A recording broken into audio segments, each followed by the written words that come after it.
What's up guys? This is Engineer Jack. So this time naman pag-usapan natin yung fixed end moments.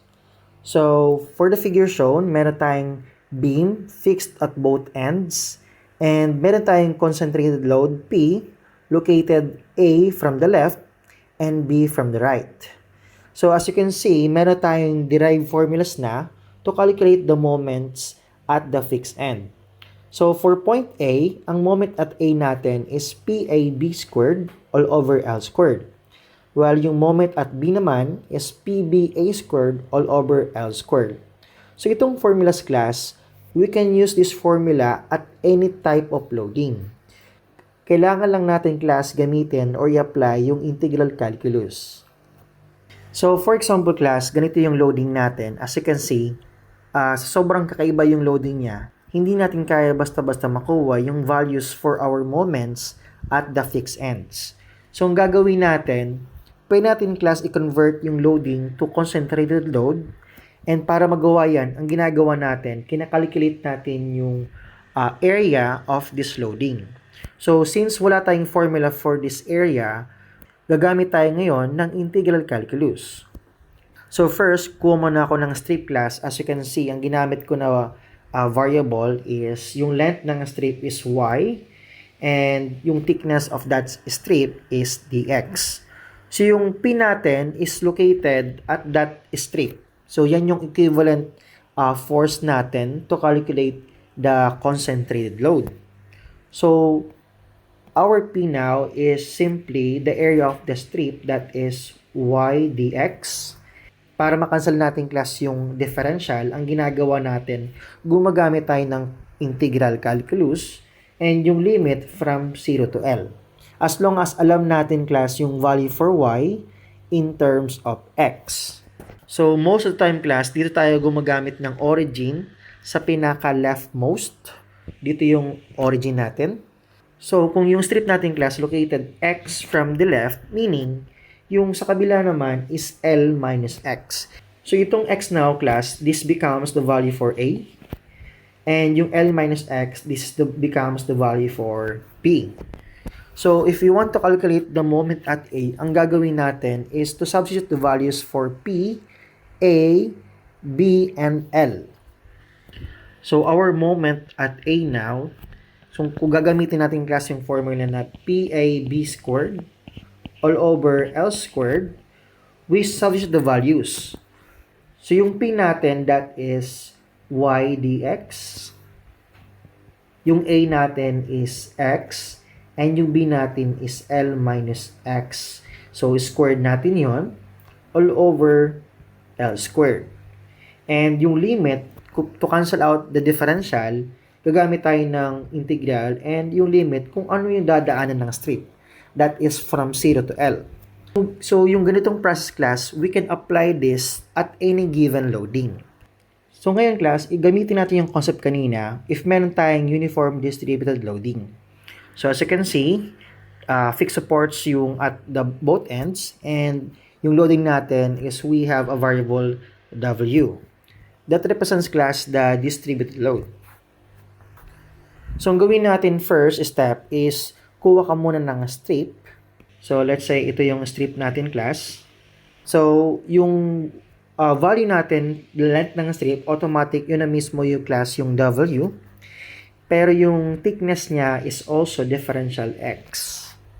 So, if you want to calculate the equivalent force class, ito yung P mismo.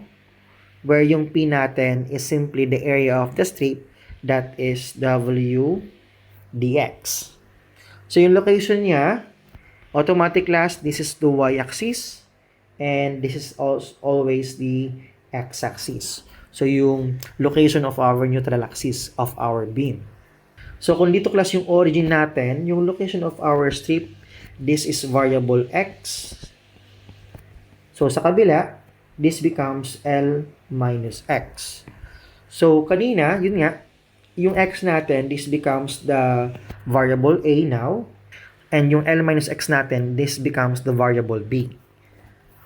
So, our formula for our MA class is PA B squared all over L squared. Then, isubstitute natin yung class yung values. So, our P is W dx. Yung A natin class is variable X. Yung B natin is L minus X squared. Then, we have a denominator of L squared. So, since kailangan natin i-eliminate yung differential, gagamit tayo ng integral. And yung limit kung ano yung dadaanan ng strip, which is from 0 to L. So, gawin natin class, i-factor out natin yung constant. Yung constant dito class is yung W and yung L squared. Ilabas natin class yung constant, which is W yung L squared. Then, maiiwan sa loob is yung X na value multiplied by L minus X squared differential X. So, para mas mabilis class yung yung pag-integrate natin, expand natin class yung nasa loob. Yung limit natin is from 0 to L. So, expand natin to class.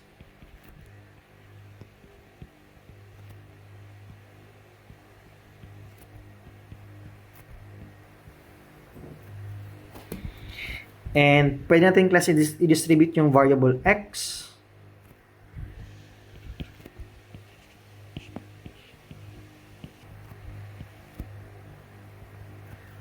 Then we can apply integration. So this becomes W over L squared. If we integrate XL squared, ilabas natin class yung L squared since that is constant. Multiplied by X squared over 2 minus 2L. Yung X squared, that becomes X cubed over 3 plus X raised to 4 over 4. And yun, from 0 to L. So, if we substitute the value for L, this becomes W L squared. This becomes L raised to 4 over 2 minus this becomes 2 L raised to 4 over 3 plus L raised to 4 over 4. So, W over L squared. If we calculate yung inside class, that becomes L raised to 4 all over 12. And yung simplified value, that is WL squared over 12. And that is the moment at A. So, since symmetrical class yung beam natin, meaning, yung moment at A natin is also equals to moment at B, where that is also WL squared over 12. Actually, class, ito, pwedeng isaulo nyo. Pero, paano kung yung loading naman is triangle, parabolic? So, para may minimize natin class yung pagsaulo ng mga formulas, I suggest gawin nyo itong process and i-master nyo yung calculus. So, that is guys. Thank you very much for watching. I'm Engineer Jack and have a good day.